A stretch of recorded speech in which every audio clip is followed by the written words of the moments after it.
Cette semaine à Infothémis, confirmation du caractéristique économique structurant du milieu communautaire, lancement de la politique d'accueil et d'établissement durable des nouveaux arrivants, zoom sur la semaine des enseignants, mais aussi les journées de la persévérance scolaire, et débat sur le regroupement des municipalités au Témiscamingue.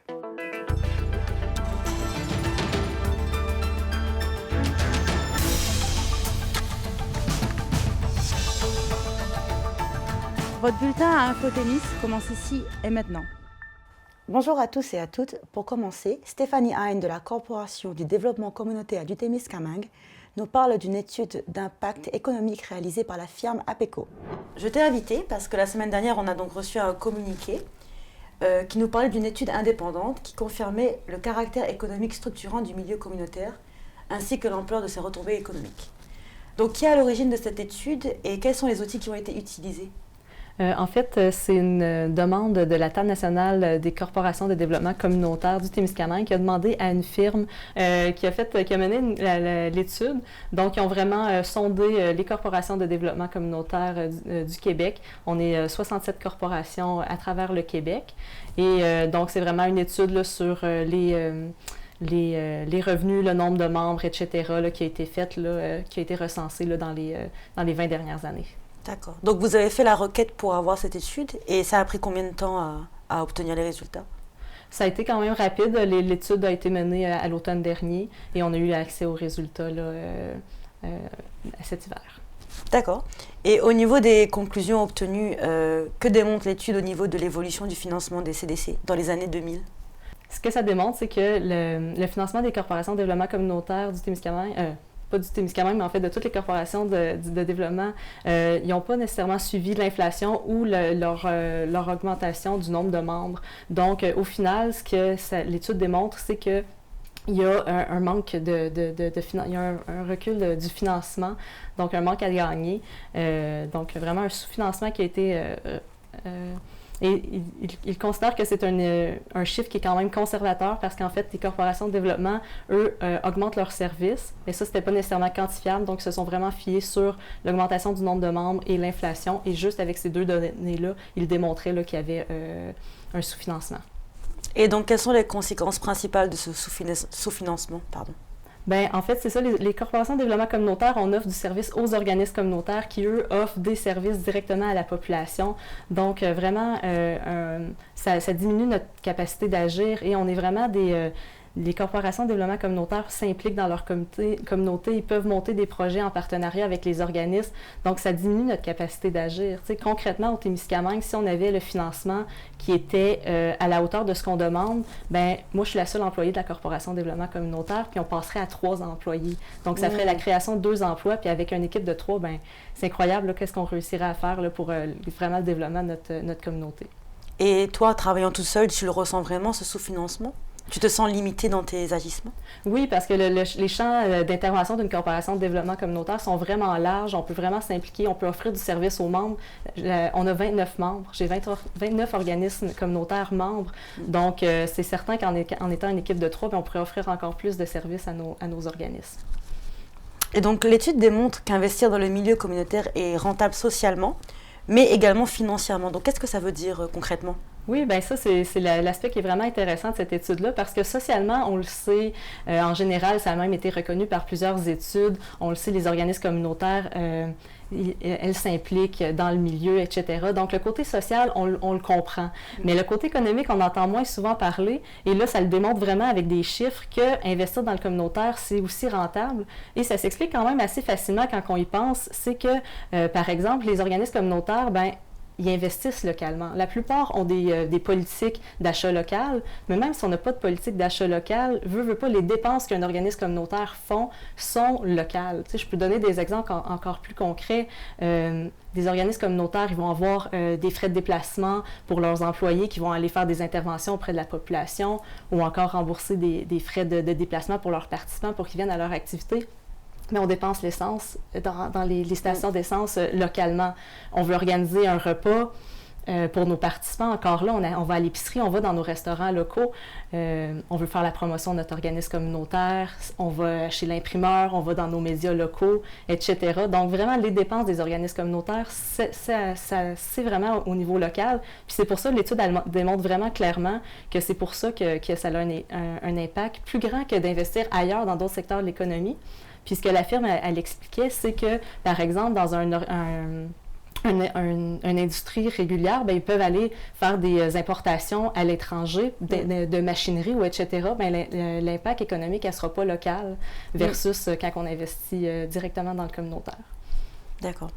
Et donc, en 2022, quel est le financement additionnel requis par le réseau des CDC qui permettrait donc de bonifier vos actions? Bien, pour le réseau au complet, c'est 8,5 millions qui est demandé. Encore là, je peux le mettre à l'échelle locale si ça peut faire plus concret. Pour une CDC, ça représenterait là, environ 205 000 $. Donc, avec 205 000 $, on sera en mesure d'embaucher 3 personnes et vraiment de faire nos actions là, comme on devrait le faire. Ouais. Vous avez donc soumis la recherche au gouvernement et vous êtes dans l'attente peut-être d'une réponse positive. Exactement. Il y a des démarches qui sont faites auprès du gouvernement présentement, puis on espère une réponse favorable pour le prochain budget. On vous a donné un délai d'attente pour une réponse ou pas encore? Bien, en fait, on espère vraiment avec le budget là, qui va être déposé prochainement là, que ça va être là que le financement va être reconnu. Merci beaucoup. Merci Stéphanie. Lors de la Semaine des régions, la MRC de Témiscamingue lançait sa politique d'accueil et d'établissement durable des nouveaux Témiscamiens dans le but de favoriser l'augmentation de la population dans notre territoire. Selon le Larousse de la langue française, accueillir signifie être présent, recevoir quelqu'un à son arrivée quelque part, admettre quelqu'un au sein d'un groupe, d'une famille, d'une collectivité, assurer l'hospitalité. Alors, ils sont là. Ils sont déjà avec nous. Que ce soit une jeune famille avec les bambins, les 3 bambins qui vont commencer l'école, qui ont choisi le Témiscamingue pour construire une vie de famille dans un environnement convivial. Que ce soit des retraités de fraîche date qui débarquent avec leurs rêves de grands espaces et de moments magiques, ou encore des immigrants qui sont en quête de renouvellement, qui découvrent un territoire rural unique et qui apportent avec eux des compétences dont on a bien besoin. Tous ces nouveaux venus en territoire témiscamien ont fait un choix important, crucial même. Ils ont fait le choix de nous. Au-delà des lieux magnifiques, des résidences accessibles, au-delà de l'emploi de rêve ou de la tranquillité souhaitée, ils ont choisi un territoire d'avenir, un lieu pour créer un espace de vie et de bonheur. Et surtout, ils espèrent y rencontrer la plus grande richesse de ce territoire, des gens de cœur et de volonté, nous. Accueillir ces nouveaux venus chez nous, c'est leur dire et leur faire sentir qu'ils sont réellement importants pour nous. Parce que c'est l'attention qu'on porte individuellement et collectivement aux rêves de chaque individu. Ce sont les moyens mis en œuvre pour leur permettre d'être partie intégrante d'une société et d'y contribuer à petite et grande échelle, sans calcul, qui leur permettra d'être partie de ce nous que nous sommes. Voilà pourquoi il nous importait de nous doter d'une politique d'accueil et d'établissement durable des nouveaux Témiscamiens. C'est la Semaine des régions cette semaine. C'est pourquoi on a choisi de lancer la politique aujourd'hui. La Semaine des régions, c'est une semaine où, avant pandémie, les gens se rencontraient à Montréal pour parler aux étudiants, pour faire valoir les différentes régions du Québec. Maintenant, c'est une semaine où on dit aux gens, vous voyez les différents milieux de vie qui vous sont proposés partout au Québec. On se met en évidence, évidemment, on montre ce qu'on est, qui on est, on présente notre ADN. La Semaine des régions représentait pour nous un moment charnière pour pouvoir lancer cette politique-là qui a été adoptée dans les conseils précédents par l'ensemble du conseil de la MRC de Témiscamingue. La politique représente un outil à la disposition des municipalités et des villes qui choisiront les moyens les plus appropriés pour accueillir les nouvelles personnes, pour faire en sorte que le choix qu'elles ont fait de venir nous découvrir se traduise par un choix à long terme de rester au Témiscamingue. Dans la politique, il y a 4 orientations. L'attraction et l'accueil des nouveaux Témiscamiens, l'intégration, la rétention et le rapprochement interculturel, la concertation qui est nécessaire et la préparation et la sensibilisation du milieu. On est présentement à préparer un plan d'action qui sera bientôt présenté au Conseil de la MRC, qui va permettre de mettre en place des actions qui vont se faire au cours des 3 prochaines années. Ce plan d'action permettra d'agir en fonction des besoins des citoyens témiscamiens de toute nationalité. En tant que territoire d'accueil, nous souhaitons que chaque personne prenne sa place et que le Témiscamingue devienne leur havre de paix pour très, très, très, très longtemps. C'est la MRC qui est derrière l'initiative de créer cette politique-là. Les organismes qui y sont associés sont ceux qui sont autour de notre planification stratégique. Je rappelle que la planification stratégique, c'était donné comme objectif d'accueillir 500 nouvelles personnes au Témiscamingue jusqu'à l'horizon 2022. On sait que c'était un objectif ambitieux et on sait aussi que les gestes qu'on devait poser à ce moment-là auraient des impacts à très long terme. Alors, les organismes sont le Carrefour Jeunesse Emploi, la Société de développement du Témiscamingue, les organismes gouvernementaux que sont le MIFI ou Emploi Québec. Ils sont tous autour de l'exercice, tout comme, par exemple, le CISAT ou le Centre de services scolaires. C'est un outil pour faire en sorte que les personnes qui viennent ici, elles confirment leur choix sur le long terme. On va continuer de travailler à faire connaître et reconnaître le Témiscamingue. C'est l'exercice qu'on a mis en place depuis 3 ans maintenant.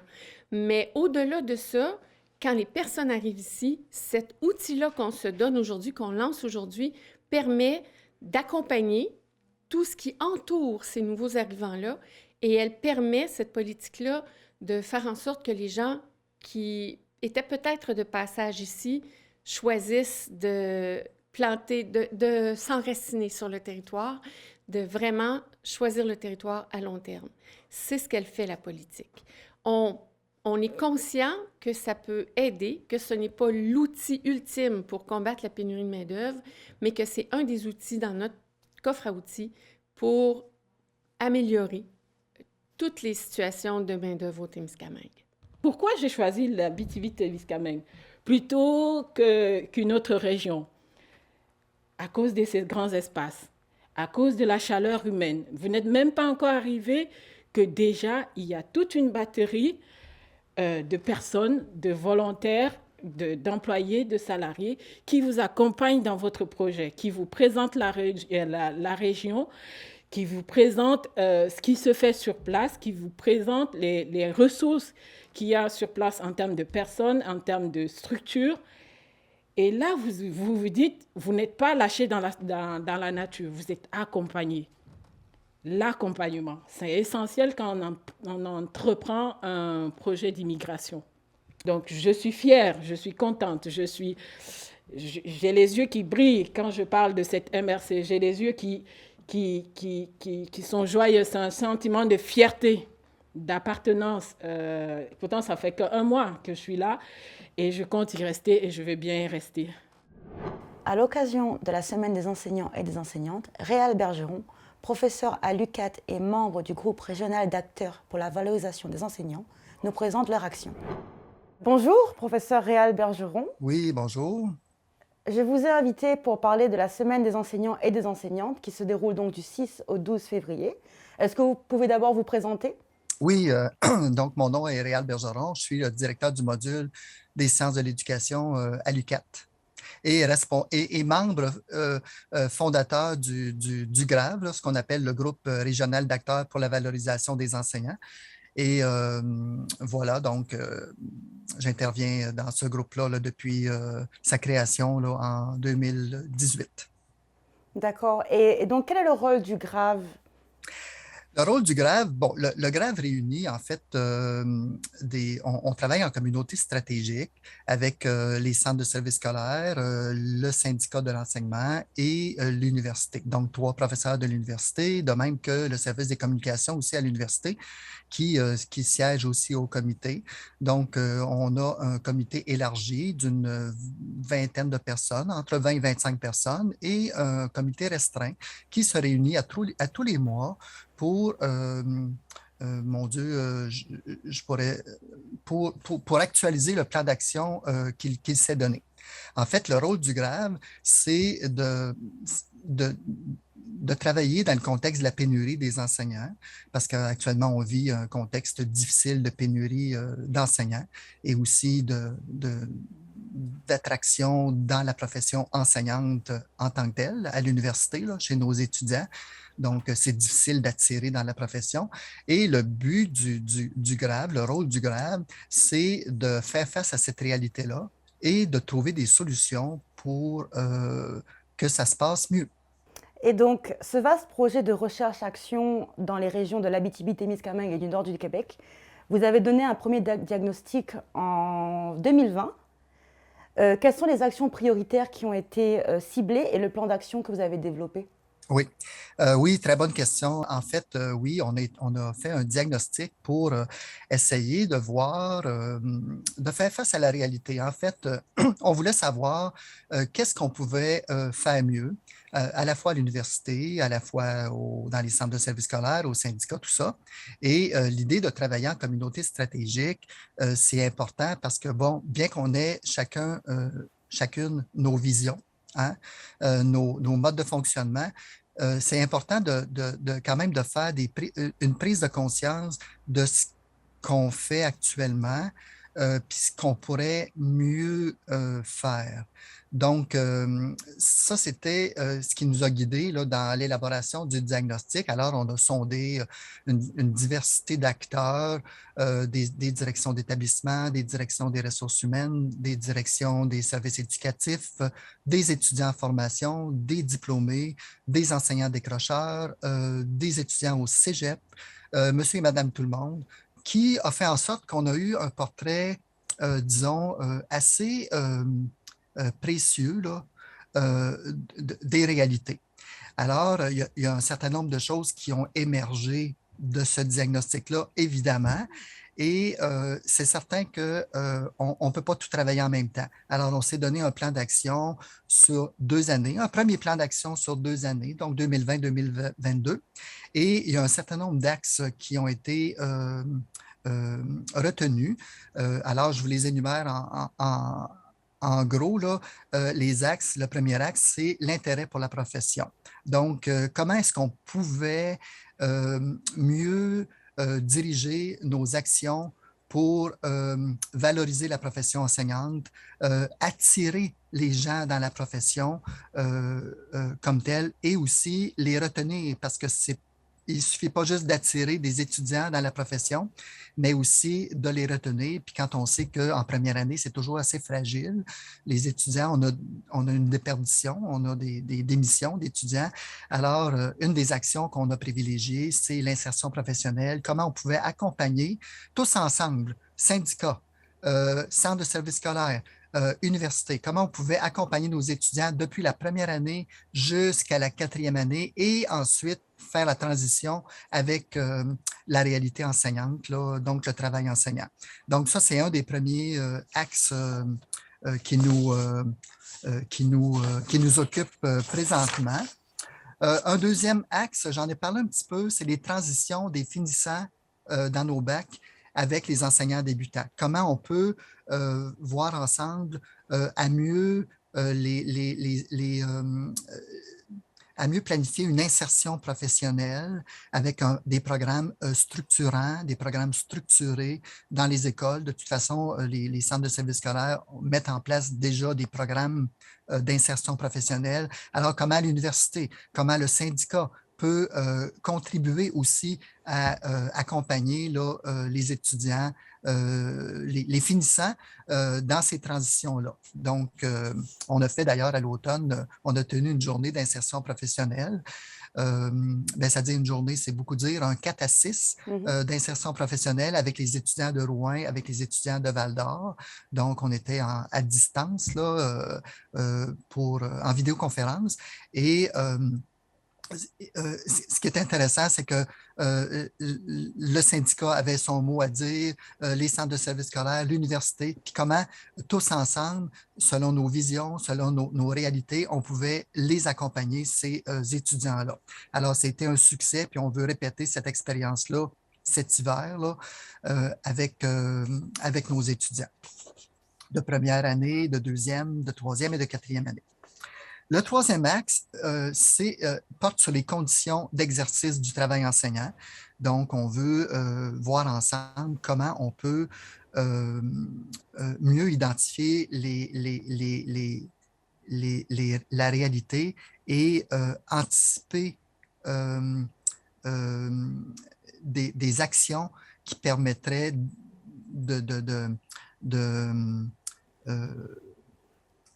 d'éviter le décrochage, autrement dit, d'éviter le décrochage parce que vous n'êtes pas sans savoir, Mme O'Hara, qu'au Québec, il y a entre 23 et 25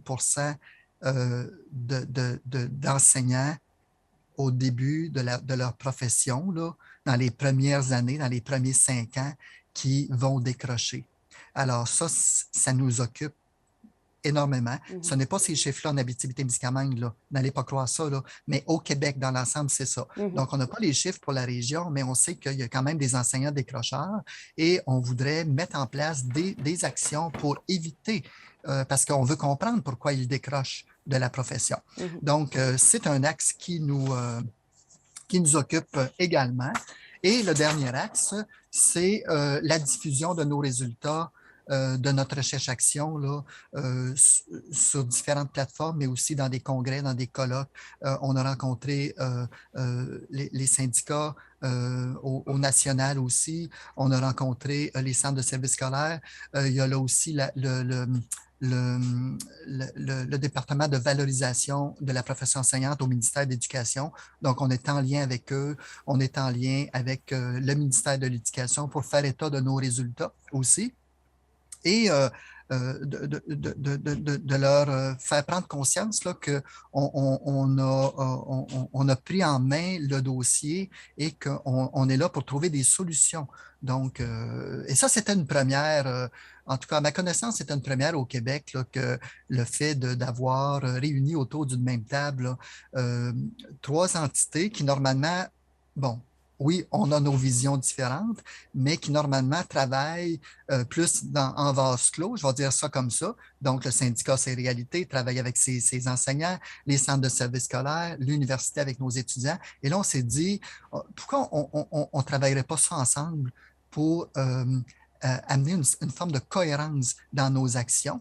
Et au Québec, là, on a des gens qui nous appellent d'autres centres de services scolaires puis qui nous demandent ben, comment vous avez réussi à faire ça. Puis nous, ça nous intéresse. Puis on aimerait reproduire un petit peu ce que vous avez fait. Alors, c'est un peu les 4 axes qui nous occupent pour, depuis 2 ans, là, 2020 jusqu'à juin 2022. Mais évidemment, on n'aura pas le temps de couvrir tout ce qu'on a annoncé parce que, bon, il y a eu la pandémie, hein, n'est-ce pas? Bien sûr. Hein, ça vous dit quelque chose, la pandémie? Bien sûr. Donc, on a eu la pandémie et donc, il y a des actions qu'on va devoir continuer là, dans le prochain plan d'action 2022-2024. C'est un beau projet d'action que vous avez mis en place. Je vous souhaite une bonne continuation. Pour revenir sur le décrochage des enseignants, suite à vos recherches, est-ce que vous avez déjà trouvé quelques explications qui expliqueraient que ces enseignants abandonnent leur profession? Oui, c'est certain que on a passé un questionnaire d'enquête là, où il y a plus de 1000 personnes qui ont répondu, là, toute catégorie d'acteurs confondus. Là. Mais on a mené aussi une 60aine d'entrevues semi-dirigées, dont des entrevues avec des décrocheurs. Et ce qu'ils nous disent, bon, il y a une diversité, là, une variété de raisons là, qui font qu'on décroche de la profession, mais on pourrait résumer ça comme suit, Mme O'Hara, c'est que, en fait, on revient toujours à la valorisation de la profession. Hein? Comment est-ce qu'on peut mieux valoriser la profession, puis voir un peu quelles sont les possibilités d'avancement dans la profession aussi. Parce que ça, c'est ressorti aussi du côté de certaines personnes qui ont répondu à nos entretiens que, bon, on a décroché parce que, bon, on voyait moins de possibilités d'avancement. Les tâches sont lourdes. On a les étudiants, quand on commence dans la profession, on a les groupes les plus difficiles. Il y a plusieurs raisons qui font qu'on décroche. Puis aussi, il y a l'adhésion aussi. Hein. Les gens, à un moment donné, pensaient qu'ils étaient faits pour cette profession-là. Et là, tout à coup, devant la tâche, devant la réalité enseignante, c'était autre chose. Donc, il y a une diversité de raisons, mais c'est certain qu'il y a des raisons sur lesquelles on a de l'emprise. On a de l'emprise parce que oui, il y a eu des réorientations de carrière aussi, mais il y a des raisons sur lesquelles on a de l'emprise et c'est à ça qu'on veut, on veut s'attaquer finalement. On veut répondre anticiper pour éviter le décrochage, là, parce qu'on a tellement besoin de nos enseignants actuellement et plus que jamais. Là. C'est d'ailleurs la semaine des enseignants, on les célèbre cette semaine. Qu'est-ce que cette semaine veut dire pour le GRAVE et notamment pour les professeurs à l'UQAT? En fait, pour le GRAVE, on reconnaît le travail exceptionnel que nos enseignants réalisent dans les écoles. On envoie toujours un mot de remerciement. Là, on publie au nom du GRAVE. Bon, c'est la semaine des enseignants et on les remercie grandement pour leur travail, puis qu'ils sentent qu'on est avec eux dans ce contexte extrêmement difficile de la pandémie, mais aussi de la rareté des ressources, qu'on est avec eux. Du côté de l'UQAT, c'est certain qu'on travaille beaucoup avec les enseignants associés parce qu'on a des stagiaires qui sont dans les écoles. Là, actuellement, ils vivent une situation difficile, les milieux scolaires, parce que, il y a une rareté de ressources. Il y a la pandémie, il y a l'isolement et ils ont besoin de nous. Alors, nous, tout ce qu'on peut faire à l'UQAT pour les conforter, demander à nos étudiants de faire de la suppléance lorsqu'ils peuvent. Nous, dans l'horaire d'hiver 2022, on a libéré une journée semaine pour que les étudiants puissent faire de la suppléance dans les milieux scolaires. Lorsqu'ils sont d'accord. Évidemment, on ne leur impose rien, mais on sait que ça va beaucoup aider nos milieux. Donc, c'est des petites actions comme ça qu'on fait pour donner notre contribution là, à l'université. Merci beaucoup. Merci. Bonne journée. Au revoir. Du 14 au 18 février, plusieurs actions seront déployées dans les écoles secondaires du Témiscamingue pour favoriser la persévérance scolaire. Rencontre avec les intervenants. Donc je vous ai invité pour nous parler des journées de persévérance scolaire qui se déroulent du 14 au 18, c'est ça? Donc ça commence aujourd'hui pour vous. Qu'est-ce que vous envisagez pour la première journée? Bien, aujourd'hui, on est allé à l'école Rivière-des-Quinze. C'est ce qu'on va faire toute la semaine, d'aller dans les écoles. Jean peut peut-être expliquer un peu plus l'activité qui avait lieu aujourd'hui à l'école Rivière-des-Quinze. D'accord. Quelle école vous allez faire tout le long de la semaine? Bien, on va toutes les faire, sauf que là, il y en a avec des conflits d'horaire un petit peu, surtout qu'on a manqué une journée hier, mais on va toutes les faire. Mais peut-être pas toute cette semaine, il y en a qui sont remis ultérieurement. D'accord. Donc, vous faites combien d'écoles par jour?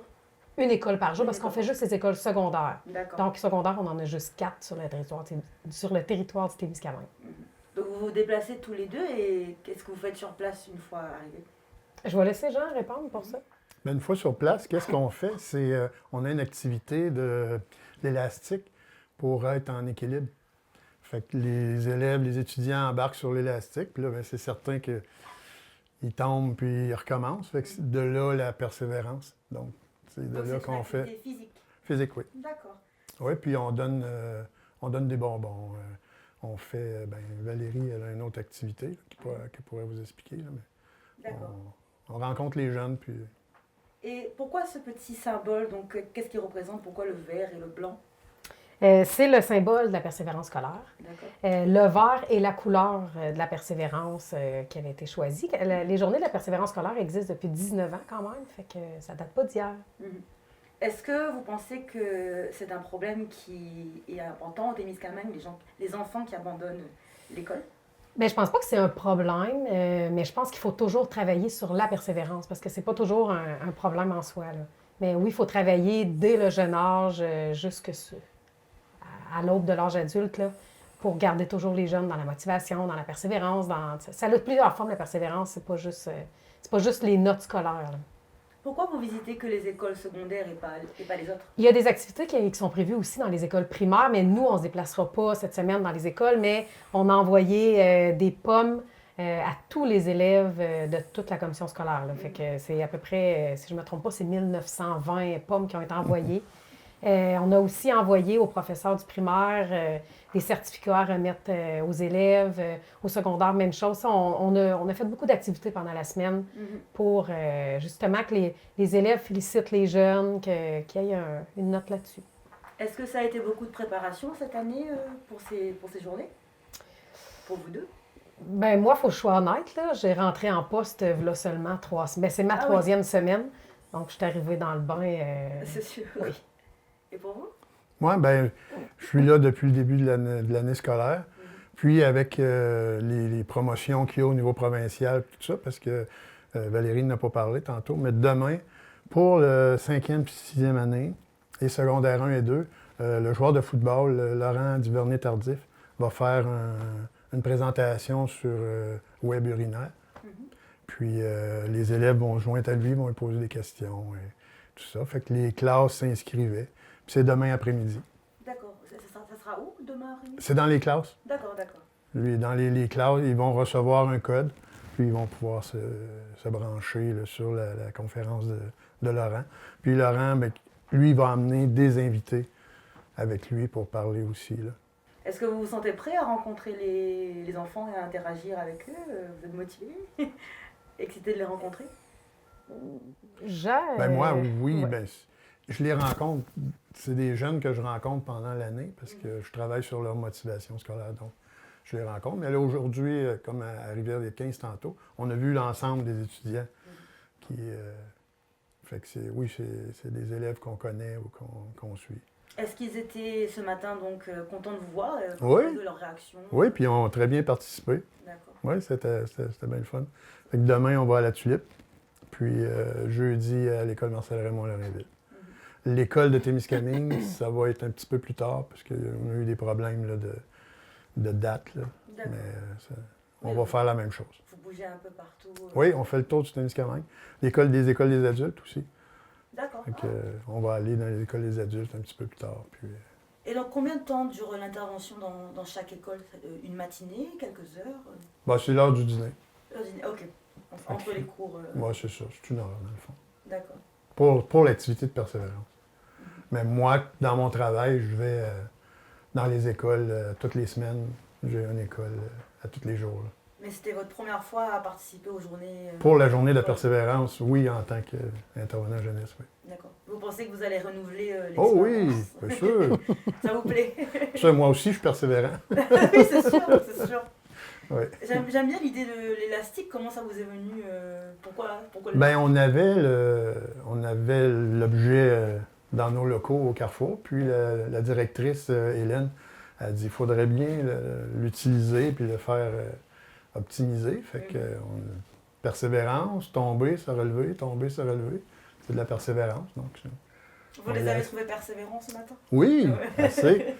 Il y en a un qui l'a essayé plusieurs fois d'ailleurs. Il y a même des professeurs. Des professeurs. Ouais. Ah bon? Oui, des que c'est les jeunes qui voulaient que les professeurs y aillent, puis ils ont été. Oui. Est-ce que les professeurs vous ont parlé? Ils ont été se montrer que c'était important de faire cette journée? Ou... Oui, j'ai vu. C'est sûr que Jean connaît plus le milieu scolaire que moi. Fait que j'ai vu qu'ils sont venus nous voir puis jaser. D'accord. Et toi, tu penses que tu vas renouveler l'expérience de Ah oui, c'est sûr. aux journées? Oui. D'accord. Merci beaucoup. Bienvenue. La fusion des municipalités du Témiscamingue est une idée qui perdure depuis des décennies. On en parle avec Réal Couture, porte-parole du comité pour le regroupement centre du Témiscamingue. On accueille aujourd'hui monsieur Réal Couture. Bonjour monsieur. Bonjour. Merci d'être venu. Est-ce que vous pouvez nous présenter votre comité pour le regroupement centre du Témiscamingue? Oui, alors on peut peut-être faire un retour, là, un peu d'histoire, d'où ça vient, d'où ça origine ce comité-là.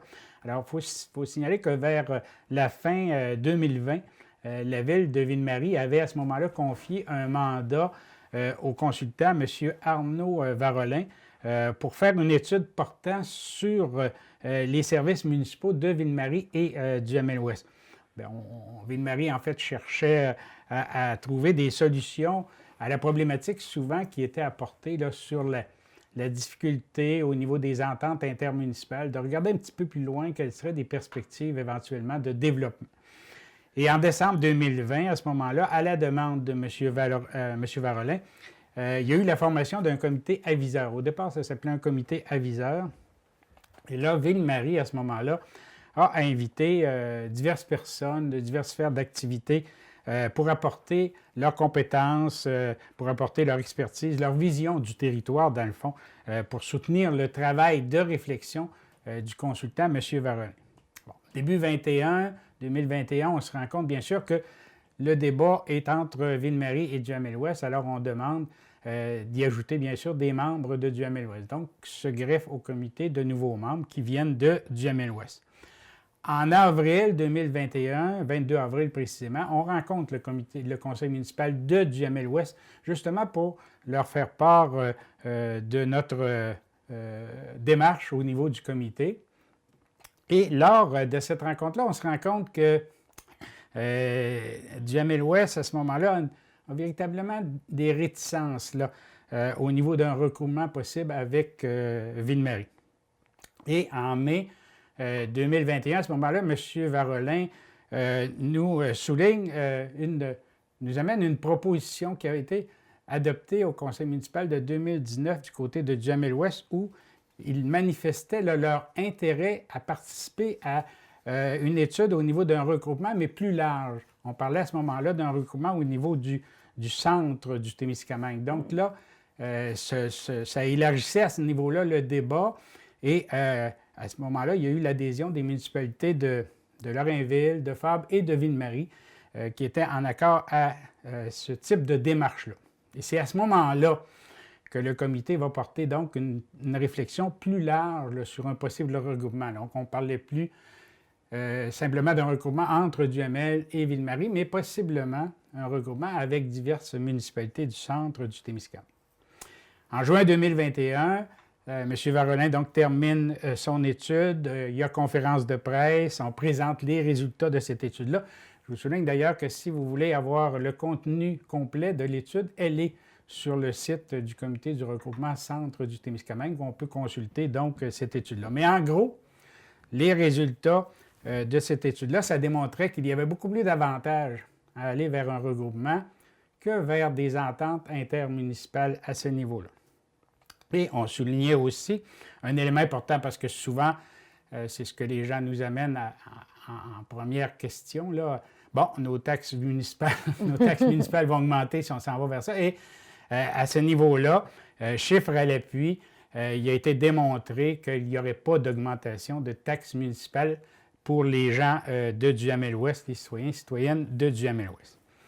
Donc, entre-temps, à ce moment-là, le comité, lui, a recentré son mandat en élargissant, bien sûr, comme on le soulignait, au centre du Témiscamingue. Et c'est à ce moment-là que le comité prend officiellement le nom là, de Comité Regroupement Centre du Témiscamingue.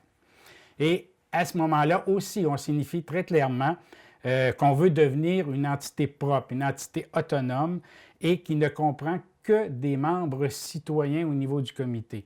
Parce qu'on sait, l'origine de ça, c'était donc la ville de Ville-Marie qui avait formé le comité. Alors, la ville de Ville-Marie accepte ce nouvel alignement-là et accepte aussi de fournir une aide administrative là, pour qu'on puisse être capable de bien réaliser notre mandat.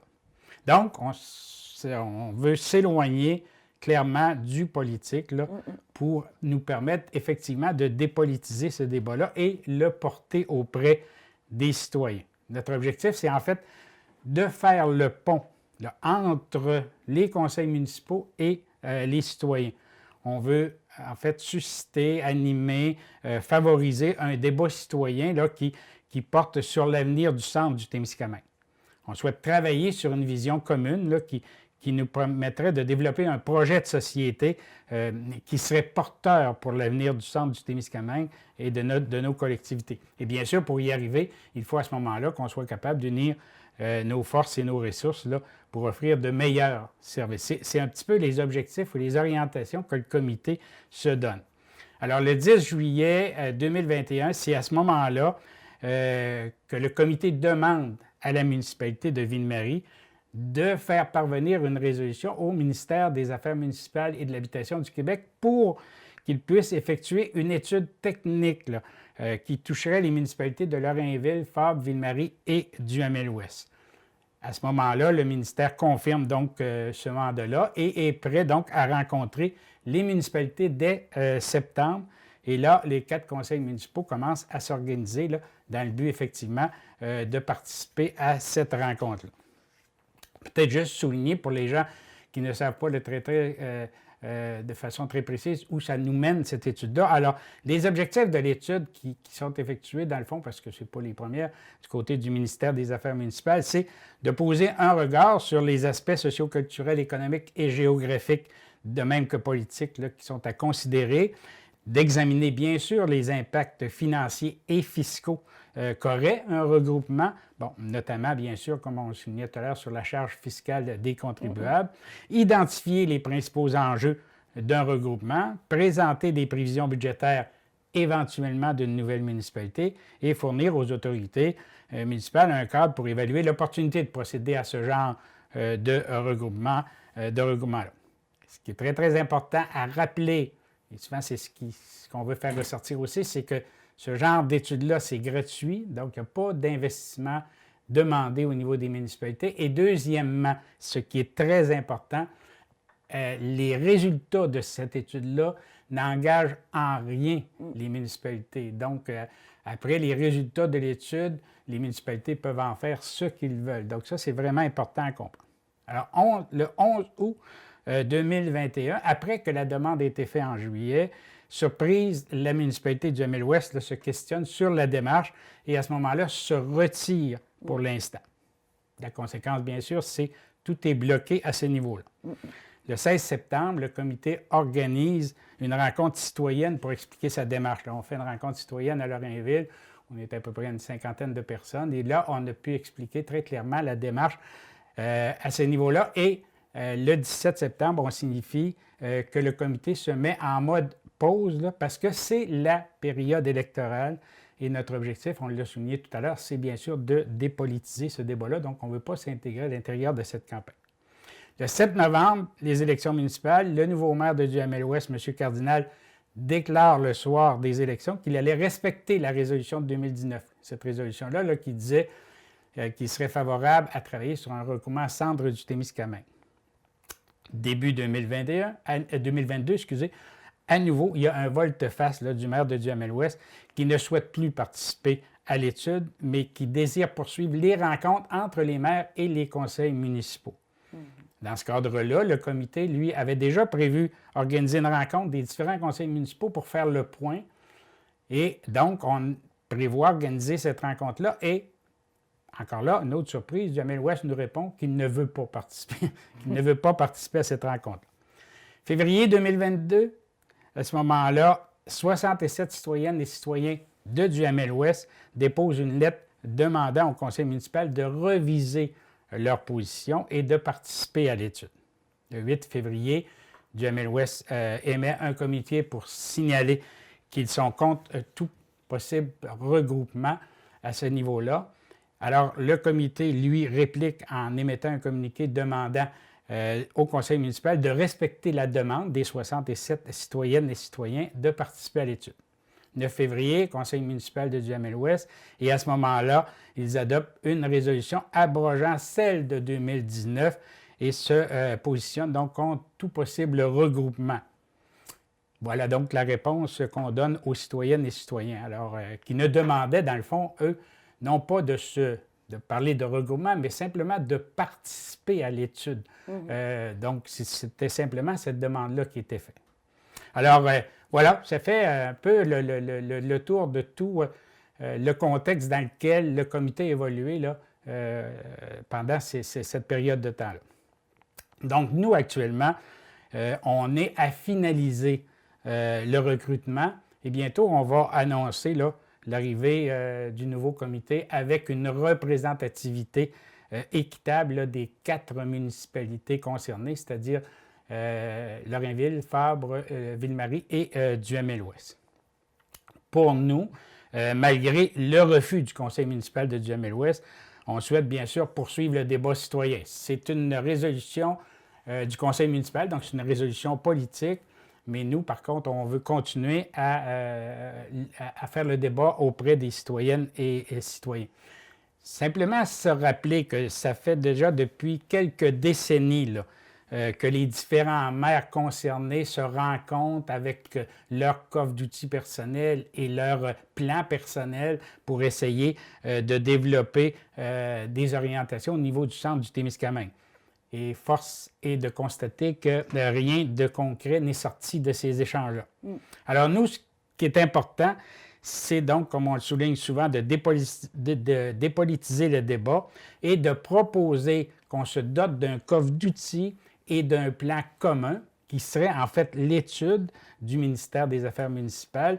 Et à ce moment-là, ça permettrait pour nous de prendre des décisions beaucoup plus éclairées sur l'avenir du centre du Témiscamingue parce qu'il y a souvent des informations différentes qui circulent dépendant d'où ils originent à ce niveau-là. Donc, comme le soulignait le conseil municipal de Duhamel-Ouest nous parle souvent d'une perte d'identité. Nous, dans le fond, ce qu'on souhaite, c'est de créer une nouvelle entité municipale, mais qui pourrait être formée de 4 quartiers, ce qui garderait l'identité des gens. Donc, on pourrait parler du quartier Duhamel-Ouest, du quartier Fabre, du quartier Lorrainville et du quartier Ville-Marie, qui seraient donc au-dessus d'une nouvelle entité municipale. Même principe concernant la gouvernance. On nous revient souvent sur la gouvernance, mais nous, on croit que la gouvernance serait beaucoup plus efficace avec un seul conseil municipal pour les 4 petites municipalités. Actuellement, les 4 petites municipalités, il y a tout de même près de 30 élus là, à ce niveau-là. Donc, ce serait plus efficace de diminuer le nombre d'élus et à ce moment-là, d'avoir une force qui serait plus intéressante et en même temps aussi d'avoir une municipalité là, qui regrouperait tout près de 5000 personnes. Alors, plus on est de monde, plus c'est facile d'aller souvent décrocher des subventions en fonction de la population. Donc, c'est tout ça, dans le fond, qui est actuellement sur la table en termes de débat. Bon, on a toujours ce blocage-là là, du côté du Duhamel-Ouest, mais nous, l'important, c'est qu'on puisse poursuivre les échanges citoyens tout en le faisant de façon très respectueuse.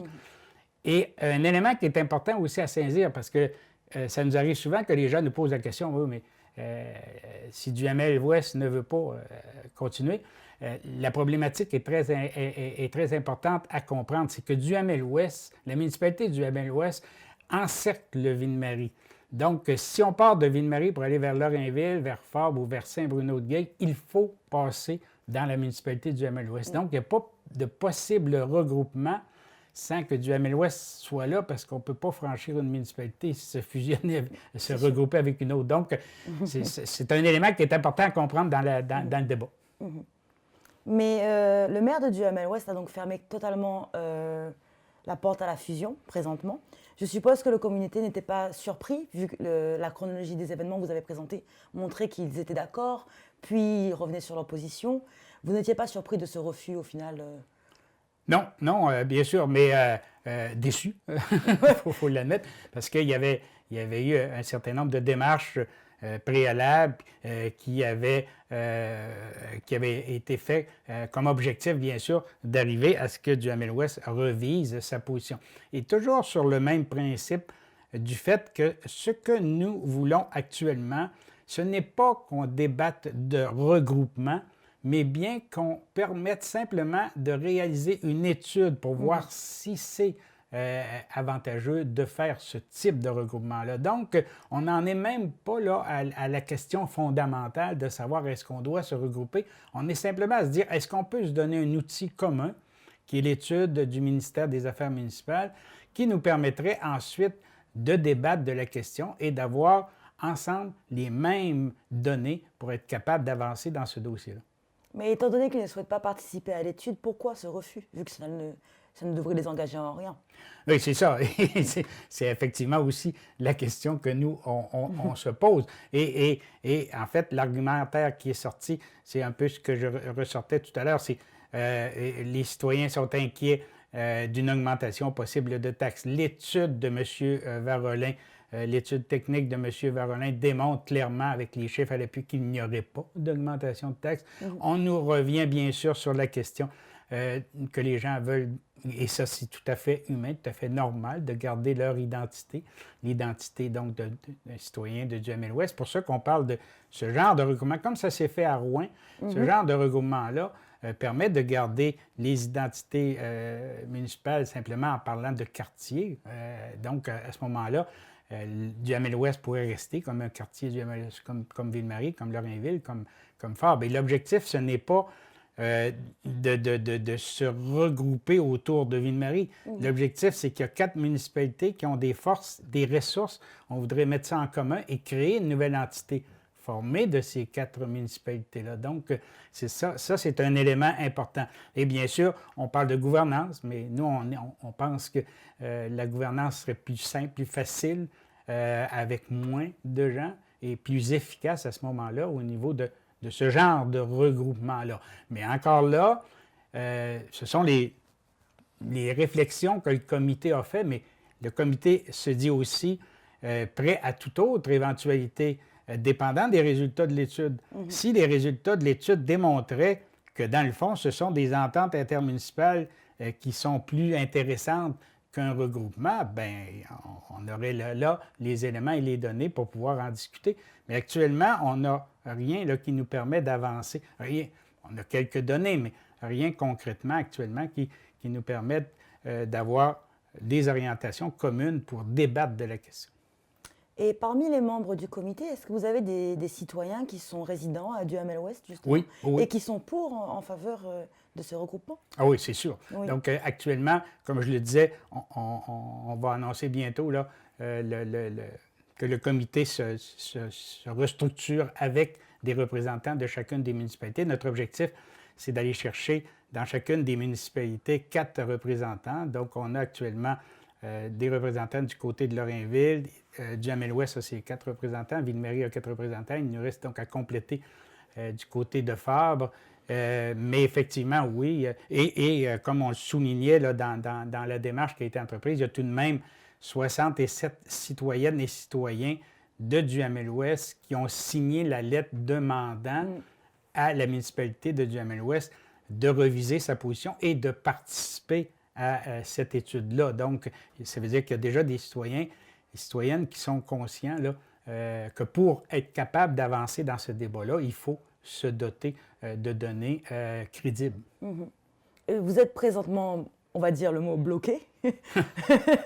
Quelle sera donc la prochaine étape? Qu'est-ce que vous pouvez faire pour faire avancer les choses? Oui, c'est ça. C'est pour nous, actuellement, on doit bientôt se revoir là, au niveau du comité, effectivement, pour évaluer la situation actuelle, mais notre objectif étant, comme on le souligne depuis le début, un comité citoyen. Donc, notre objectif, ça va être de poursuivre les échanges avec les citoyennes et citoyens de Duhamel-Ouest et de voir à un moment donné si il n'y a pas lieu, là, que, encore une fois, on veut porter le débat, faire la réflexion avec le conseil municipal pour qu'éventuellement, le conseil municipal se dise « Oui, OK, on peut maintenant embarquer ou participer à ce genre d'études-là. » Donc, on va continuer, nous, à travailler avec les citoyennes et les citoyens du milieu pour essayer de faire avancer cette démarche-là.